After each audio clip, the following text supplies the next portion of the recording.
Hello everyone, very very warm welcome to Ekta की पाठशाला। एकता की पाठशाला में आपका हार्दिक स्वागत है, हार्दिक अभिनंदन है।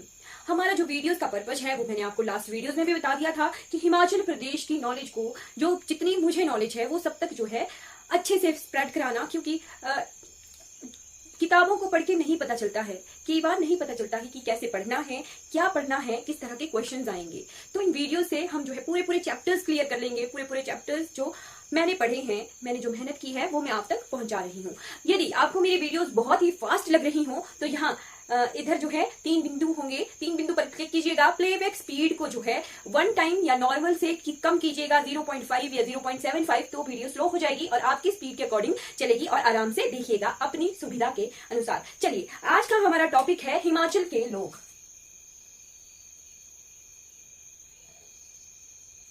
हिमाचल के लोग, हिमाचल प्रदेश के लोग हमने पढ़ा था बहुत बचपन में। हिमाचल प्रदेश जो है हिंदी का एक ऐसे आता था, वहां पे एक बहुत बड़ी लाइन थी, हिमाचल प्रदेश के लोग बहुत ही भोले वाले होते हैं। जी हाँ, हिमाचल प्रदेश के लोग बहुत ही भोले वाले होते हैं, पर हमारा ये पर्पज नहीं है कि भोले वाले हैं तो वहीं तक रहना है। नहीं, हमने हिस्ट्री पढ़नी है कि हिमाचल प्रदेश के लोगों की, बाशिंदों की हिस्ट्री पढ़नी है, कैसे जो है हमारी जो डेवलपमेंट्स हुई हैं या किस किस जाति प्रजाति के लोग जो है हिमाचल प्रदेश में वासित हैं या वास कर रहे हैं, रह रहे हैं। चलिए, हिमाचल प्रदेश के मूल निवासी।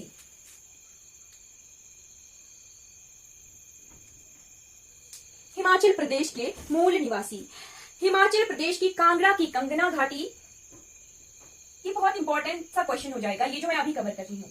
कांगड़ा की कंगना घाटी, बिलासपुर की सिरसा सतलुज घाटी, कंगना ब्यास घाटी, क्या कंगना ब्यास घाटी, हाँ, सिरसा सतलुज घाटी।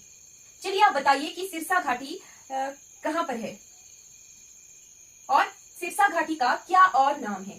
कंगना ब्यास घाटी, सिरसा घाटी, सिरमौर की मारकंडा घाटी, सिरमौर की मारकंडा घाटी से क्या है, प्रागैतिहासिक काल के पत्थरों के औजार मिले हैं जो इस हिमालयी क्षेत्र में आदि मानव का अस्तित्व सिद्ध करते हैं। इन घाटियों से जो है क्या मिले हैं, पत्थरों के औजार। इन घाटियों से पत्थरों के औजार मिले हैं, जिससे कि पता चलता है कि हिमालयी क्षेत्र में जो है आदि मानव वास करते थे। और इन आदि मानव में जो है ऐसा माना जा सकता है कि हिमाचल प्रदेश में रहने वाले बहुसंख्यक जनजातीय और अनुसूचित जातियों के लोग जो हैं आदि मानव की संतानें हैं। ठीक है, इन लोगों के प्रतिनिधित्व कोली, हाली, चानार, डागी, बारी, ढाकी अथवा तूरी, लुहार, रेहाड़, हेसी और सीपी आदि जातियों के लोग करते हैं। और यह भी संभव है कि ये लोग उसी कोर जाति का हिस्सा हों जो कभी पूरे पश्चिमी हिमालय में बसी थी। चलिए, अब हम बढ़ते हैं कि सबसे ओल्डेस्ट जाति, या फिर कह सकते हैं कि कौन से लोग जो थे सबसे पहले हिमाचल में वास करते थे, हिमाचल में वास करते थे, रहते थे, निवासी थे, हिमालय के मूल निवासी थे। हिमालय के मूल निवासी थे, मूल निवासी थे पश्चिमी हिमालय के। कौन सी जाति थी ये? थी कोली। जी, सबसे ओल्डेस्ट जो निवासी थे पश्चिमी हिमालय के कौन थे? कोली थे। ठीक है,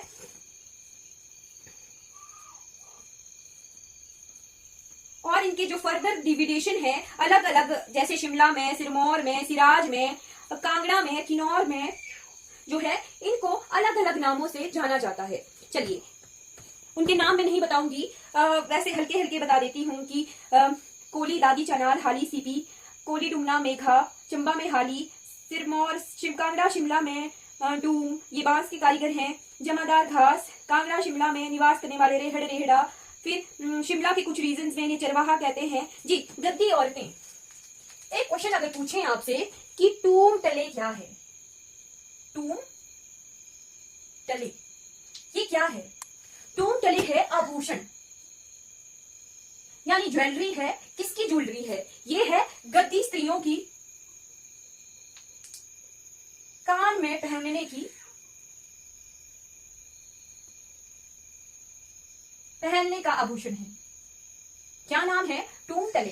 किस तरह का आभूषण है? गद्दी स्त्रियों के कान में पहनने का आभूषण है। पर्टिकुलर लाइन है कि जो टूम टले थे, ठीक है, वो गद्दी औरतें धारण करती थी। कहाँ? कानों में। और किसके बने होते हैं ये? पीतल के।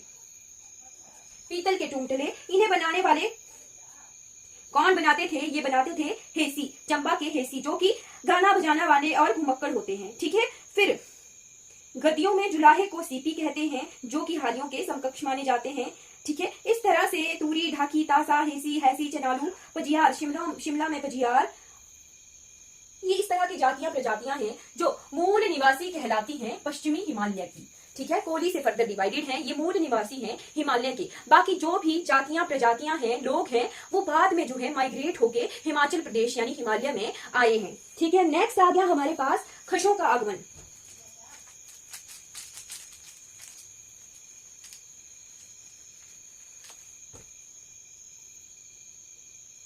खशों का आगमन जी, कोली के बाद आए खश। ठीक है। हिमाचल प्रदेश के प्राचीन निवासियों में दूसरा सबसे बड़ा अंश, सेकंड नंबर पे दूसरा सबसे बड़ा अंश माना जाता है किसका? खशों का। ये जो हिमाचल प्रदेश में आए थे, मूलतः ये कहाँ के बाशिंदे थे? मध्य एशिया के। मध्य एशिया की। ये क्वेश्चन भी आया है किसी पेपर में कि खश जो है कहाँ के मूल निवासी थे? खश जो है मध्य एशिया के, मिडल एशिया के निवासी थे और वहां से जो है माइग्रेट होके हिमाचल में, हिमालय क्षेत्र में आए थे। ठीक है। पश्चिमी हिमालय में जी, ये आर्य कबीले के लोग थे। किसके थे? आर्य कबीले के। जी, खशों में कबीले को किसी और नाम से भी जानते हैं, उसको बोलते हैं खेलो। खेलों में डिवाइडेड थे ये। ठीक है। ये आर्य कबीलों के लोग थे जो ऋग्वेद की ऋचाओं की रचना से पूर्व इस क्षेत्र में आ गए और कश्मीर से नेपाल तक फैल गए। जी बिल्कुल। ऋग्वेद की कंपोजिशन, ऋग्वेद पहले जो है ऋग्वैदिक काल है, कब है? हमारे सिंधु सभ्यता के बाद वैदिक काल है। ठीक है। उसमें जो ऋग्वेद का क्या है? कॉम्पोजिशन है। वैसे तो ऋग्वेद क्या है? कहीं सुनी, जो गाकर सुनाया जाना, पर ऋग्वेद की कॉम्पोजिशन हुई, रिटन कॉम्पोजिशन वैदिक काल में हुई थी, ऋग्वैदिक काल में थी। ऋग्वेद में ऋचाएं हैं। कितनी ऋचाएं हैं ये मुझे आप कमेंट करके बताइएगा कि ऋग्वेद में कितनी ऋचाएं हैं। ठीक है। ऋग्वेद की ऋचाओं की रचना से पहले जो है खश जो है मध्य एशिया से पश्चिमी हिमालय क्षेत्र में आ चुके थे। ठीक है। फिर आया कि पूर्व में खशों में जाति अथवा वर्ग का विभाजन नहीं था, लेकिन समय के साथ ये अनेक उपवर्गों और कुणवों, कबीले को और भी क्या कहते हैं? कुणवों में विभाजित हो गए थे। ठीक है। पहले इनमें जो है खश को खशी कहते थे। ठीक है। पर बाद में जो है टाइम के साथ साथ इनमें भी जो है जाति विभाजन हो गया था, उपवर्ग इनके आ गए थे। क्या क्या उपवर्ग हैं? कनैत। ये भी पेपर में एक क्वेश्चन आया था कि कनैत को उस वक्त क्या क्या कहते थे। ठीक है। कनैत को प्राचीन सांस्कृतिक ग्रंथों में क्या क्या कहते हैं? कुनिंद कहते हैं या कुलिंद कहते हैं, प्राचीन संस्कृत ग्रंथों में। ठीक है। ग्रंथों में कनैत को कुनिंद कहा जाता है या फिर कुलिंद कहा जाता है। ठीक है। कनैत खशों से उत्पन्न एक मिश्रित जाति थी जो आर्यों के उत्तरी भारत के मैदानों में बसने से पहले संपूर्ण उप हिमालय, मध्य हिमालय, सिंध नदी से ब्रह्मपुत्र तक बस गई थी। ठीक है। मैदानी इलाकों में बसने से पहले यानी इंडो गैंटिक प्लेन, भारत के गंगा जो प्लेन्स हैं उसमें, उसके नीचे बसने से पहले जो है खश जो है हमारे सिंधु नदी, इंडस रिवर कहाँ से शुरू होती है? हमारे जम्मू कश्मीर से शुरू होती है। और कहाँ?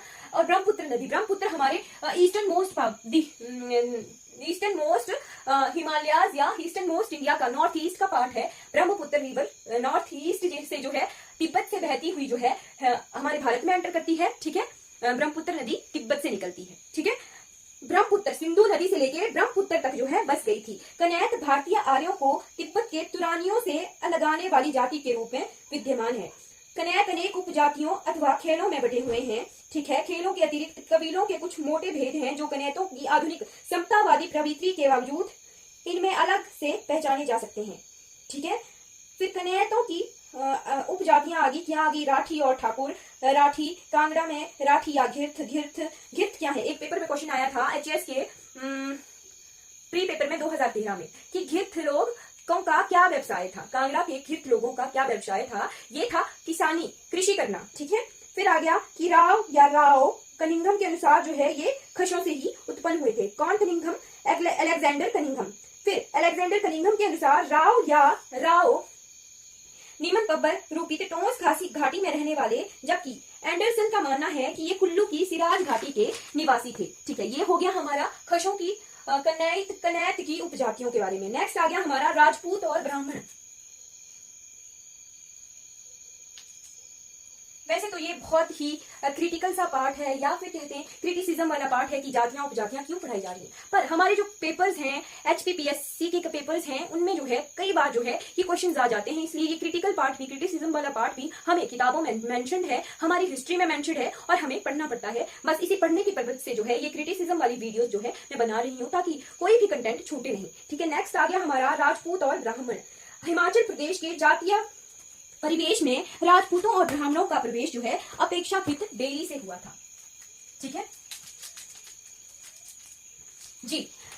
राजपूत, हिमाचल में राजपूतों के प्रमुख वंशज हैं, क्या है? कटोच वंश कहाँ का है? पेपर में बहुत बार क्वेश्चन आता है कि कटोच कहाँ के बाशिंदे हैं या कटोच कहाँ के होते हैं। जी बिल्कुल, ये कांगड़ा के होते हैं। और कटोच ही एक पर्टिकुलर वर्ड से बहुत सारे पेपर में अलग अलग तरह के क्वेश्चन आए हैं। कटोच, राठौर, सेन, परमार, पंबर, चंदेल, भट्टी, गहलोत, सिसोदिया, चौहान, तनवर, तोमर आदि जो है राजपूतों के वंश हैं। ठीक है, कटोच वगैरह वगैरह जो भी हुआ मैंने बता दिया आपको। कटोचों में गुलेर के गुलेरिया, दत्तारपुर के ढड़वाल, जसवा के जसवाल, सुकेत के सेनों के सुकेतिया और मंडी के मंडियाल आते हैं। और बिलासपुर में चंदेल को कहलूरिया, जुब्बल, रविनगढ़, बलसन में राजपूतों को रठौर, पंवर तथा परमार, तनवर अथवा तोमर अधिकतर जो है सोलन और सिरमौर में है। ठीक है, फिर आगे भट्टी राजपूत नाहन और उसके आसपास में रहते हैं। सिसोदिया, शिमला और पहाड़ियों में थोरचिया ढाड़ी क्षेत्र में रहते हैं। पठानिया राजपूत अधिकतर नूरपुर और कांगड़ा के क्षेत्र में हैं। इनके वंश का नाम तोमर या तनवर है। ठीक है, इसके अतिरिक्त हिमाचल में धतवाल, पटियाल, जेरियाल, जम्बाल, मिन्हास, जिंदरोटिया, जसरोटिया, मनकोटिया आदि क्या है? अन्य राजपूत वंश हैं जो हिमाचल प्रदेश के निवासी हैं। फिर आ गया हमारे पास मियां जी। ये पर्टिकुलर जो है ये काम से भी रिलेट की जा सकती है। राणा राजवंशों के वंशजों को मियां की सम्मानजनक उपाधि से संबोधित किया जाता है। ठीक है, राणा वंशज के राजपूतों को। ठीक है, फिर आ गया जब तक मियां दूसरे मियां से मिलते हैं तो आपस में क्या कहते हैं? जय दिया जी, नमस्ते। जय दिया क्या है? एक पर्टिकुलर वर्ड है नमस्ते। आपस में मिलके जो हम नमस्ते करते हैं, हेलो कहते हैं, तो इनमें क्या कहा जाता है? जय दिया का विशेष संबोधन करते हैं जो अन्य किसी जाति के लिए नहीं किया जाता है। ठीक है, फिर सभी राजपूतों में मियां सर्वश्रेष्ठ सैनिक माने जाते हैं। ऐसी मान्यता है कि मुगल सम्राट अकबर ने इन राजपूतों को सैन्य सेवाओं के बदले मियां की उपाधि दी थी। ठीक है, मियां किन राजपूतों के वंशज हैं? राणा राजपूतों के वंशज हैं। सम्राट अकबर ने जो है ये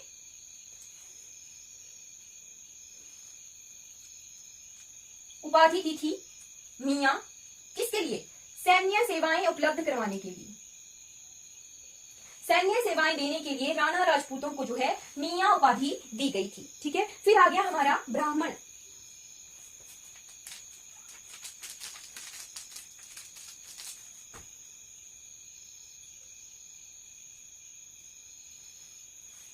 ब्राह्मण हिमाचल प्रदेश में निवास करने वाले ब्राह्मणों को 3 वर्गों में रखा गया है। शुद्ध गौड़ ब्राह्मण,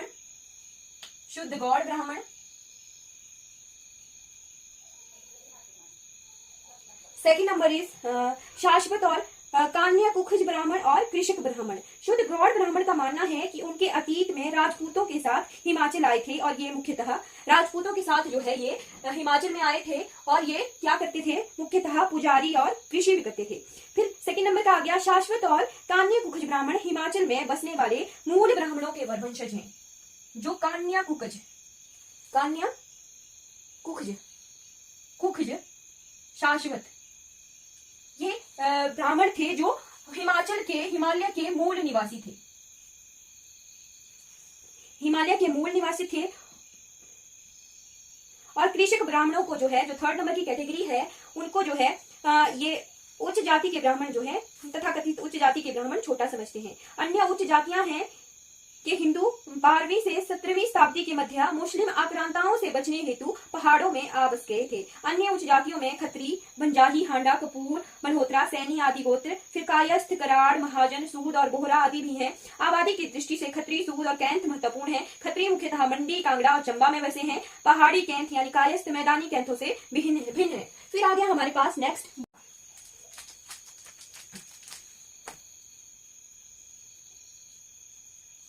बोहरा यानी व्यापारी। ठीक है, पहाड़ों में ऋण देने वाले दुकानदारों को बोहरा कहते हैं।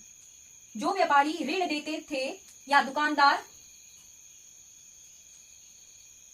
उनको क्या कहते हैं? बोहरा कहते हैं, व्यवहार कहते हैं। ये जो है व्यवहार या व्यापार का अपभ्रंश शब्द है, यानी रिफाइंड शब्द है। ठीक है, फिर आ गया महाजन। महाजन यानी बड़े लोग।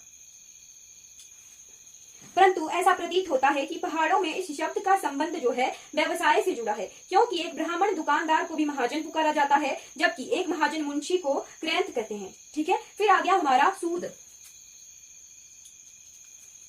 सूद सामान्यतः कांगड़ा और उसके दक्षिण के पहाड़ों में रहते हैं और अन्य भागों में, जो कांगड़ा से यह हिमाचल के अन्य भागों में आए हैं। और कुछ सूद जो है अपनी उत्पत्ति कहाँ मानते हैं? सरहिंद में। ये पेपर में क्वेश्चन आया हुआ है कि सूदों की उत्पत्ति, सूद अपनी उत्पत्ति कहाँ से मानते हैं?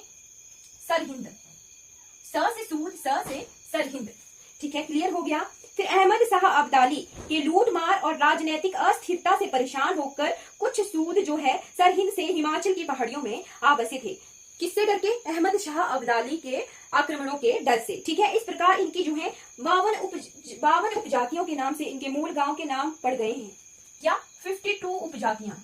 ये भी क्वेश्चन आया है कि सूदों की कितनी उपजातियां हैं? 52। क्या बन गए हैं? महदूदिया, वजबाड़िया, ये इस तरह के गांव हैं। फिर आ गया हमारे पास मुसलमान।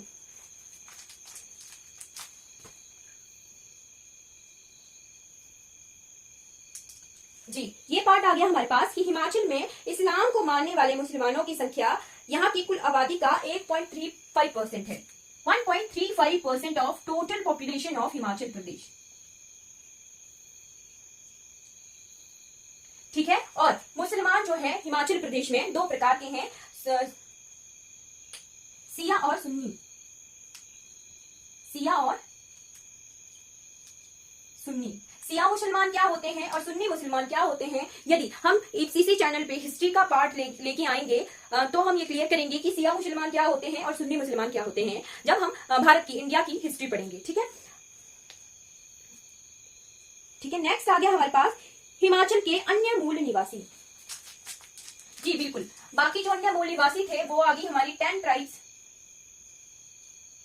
ठीक है, जनजातियां जो हमने लास्ट वीडियो में कंप्लीट कर ली हैं। कौन कौन सी थी? गद्दी, गुज्जर, भोटी, लाहौली, किन्नौरे, पंगवाल, सांगला। ठीक है, ये हमने कवर कर ली है लास्ट वीडियो में। इस तरह से हमारा जो है हिमाचल प्रदेश के लोगों का जो है पीपल्स ऑफ हिमाचल प्रदेश वाला चैप्टर कंप्लीट हो जाता है। कुछ क्वेश्चंस देखते हैं जो कि पेपर में आए थे या पेपर में आने की संभावना है। पहला क्वेश्चन आ गया, हिमाचल प्रदेश में आदि मानव के अस्तित्व का प्रमाण कहाँ से प्राप्त हुए हैं? जी, हमने वीडियो के शुरू में ही 3 घाटियां देखी थी। कौन सी? कांगड़ा की कंगना घाटी, सिरमौर की मारकंडा घाटी और सोलन की, बिलासपुर की सिरसा सतलुज घाटी। ठीक है, बिलासपुर की सतलुज और सोलन की सिरसा घाटी, जहां से कि पत्थरों के औजार मिले थे और वहां से पता चला था कि यहाँ पे जो है आदि मानवों का निवास हुआ करता था। नेक्स्ट क्वेश्चन आ गया हमारे पास, चंबा में कोलियों को किस नाम से जाना जाता है? जी, इसका आ गया हाली। फिर आ गया खश मूलतः कहाँ के निवासी थे? जब हम पढ़ रहे थे तो हमने क्लियर किया था कि खश जो है मध्य एशिया, मिडिल एशिया से जो है पश्चिमी हिमालय में आए थे। तो इसका आंसर हो जाएगा खश जो है मूलतः मध्य एशिया के निवासी थे। फिर आ गया हमारे पास प्राचीन संस्कृत ग्रंथों में कनैतों को क्या कहा गया है? बिल्कुल हमने क्लियर किया है, हमने पढ़ा है कि प्राचीन संस्कृत ग्रंथों में कनैतों को कुलिंद कहते थे या फिर कुनिंद कहते थे। फिर आगे हमारे पास पूजा करने वाले ब्राह्मणों को बिलासपुर में किस नाम से जाना जाता है? जी, ये हमने नहीं पढ़ा था, पर इसका आंसर आएगा भोजकी। बिलासपुर में पूजा करने वाले ब्राह्मणों को क्या कहते हैं? भोजकी। ठीक है, फिर आगे हमारे पास पहाड़ों पर ऋण देने वाले दुकानदारों को क्या कहा जाता है? जी, हमने अभी पढ़ा था कि पहाड़ों में ऋण देने वाले दुकानदारों को बोहरा कहते हैं। व्यापारी, व्यापारी से बोहरा, ऋण देना व्यापार के लिए, व्यापारी से बोहरा। ठीक है। सूद अपनी उत्पत्ति स्थल किसे मानते थे, या मैंने पढ़ाते पढ़ाते बताया था कि सूद जो है अपना उत्पत्ति स्थल किसको बनाते थे, स से सूद, स से सरहिंद। ठीक है। हिमाचल में सूद की कितनी उपजातियां हैं, जी हमने पढ़ा था देयर आर 52 जो उपजातियां हैं वो सूदों की है। ठीक है। फिर आ गया मुखिया, बजीर और माहर नामक कनैतों की उपजातियां किस क्षेत्र में आबाद हैं, इसका आंसर आ गया शिमला, मुखिया, बजीर और माहर। ठीक है। फिर आ गया, ये पेपर में आया था 2013 के, और किसमें, एचएस में। ठीक है। शिमला में मुखिया, बजीर और माहर कहाँ किसकी उपजातियां हैं, कनैतों की हैं, पर कहाँ पर है, शिमला जिले में। फिर आ गया कांगड़ा क्षेत्र में घीरत कौन है, जी मैंने कहा था कि एचएस में आया था ये क्वेश्चन। कांगड़ा जिले में घीरत जो है वो है किसान। ठीक है, कृषक। इस तरह से हमारा जो है ये पूरा पाठ हिमाचल प्रदेश के लोगों का और उनके प्रीवियस ईयर क्वेश्चन या फिर क्वेश्चन जिनके आने की संभावना है वो हमने कंप्लीट कर लिया है। Thank you so much for watching this video.